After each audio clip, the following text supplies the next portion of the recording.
মিঠামইনে ছোট বোনকে বাঁচাতে গিয়ে পানিতে ডুবে ভাইয়েরও মৃত্যু হয়েছে। কিশোরগঞ্জের মিঠামইন উপজেলায় বাড়ির পাশে পুকুরে ডুবে দুই ভাই বোনের মর্মান্তিক মৃত্যু হয়েছে।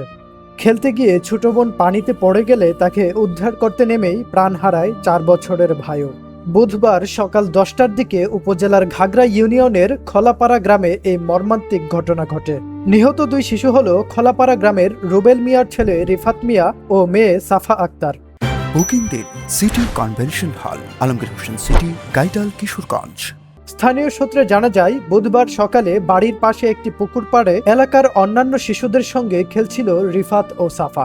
এক পর্যায়ে সাফা অসাবধানতাবশত পুকুরে পড়ে যায়। তাকে উদ্ধারের চেষ্টা করতে গিয়ে বড় ভাই রিফাতও পানিতে নেমে তলিয়ে যায়। পরে স্থানীয়রা দুজনকে উদ্ধার করে দ্রুত মিঠামইন উপজেলা স্বাস্থ্য কমপ্লেক্সের জরুরি বিভাগে নিয়ে গেলে কর্তব্যরত চিকিৎসক তাদের মৃত ঘোষণা করেন। মিঠামইন উপজেলা স্বাস্থ্য ও পরিবার পরিকল্পনা কর্মকর্তা ডাক্তার আব্দুল্লাহ আল শাফি জানান, হাসপাতালে আনার আগেই দুই শিশুর মৃত্যু হয়েছে। মিঠামইন থানার ভারপ্রাপ্ত কর্মকর্তা ওসি মনোয়ার হোসেন জানান, খবর পেয়ে ঘটনাস্থলে পুলিশ পাঠানো হয়েছে। এই ঘটনায় প্রয়োজনীয় আইনানুগ ব্যবস্থা নেওয়া হচ্ছে। News desk, Kishoreganj press.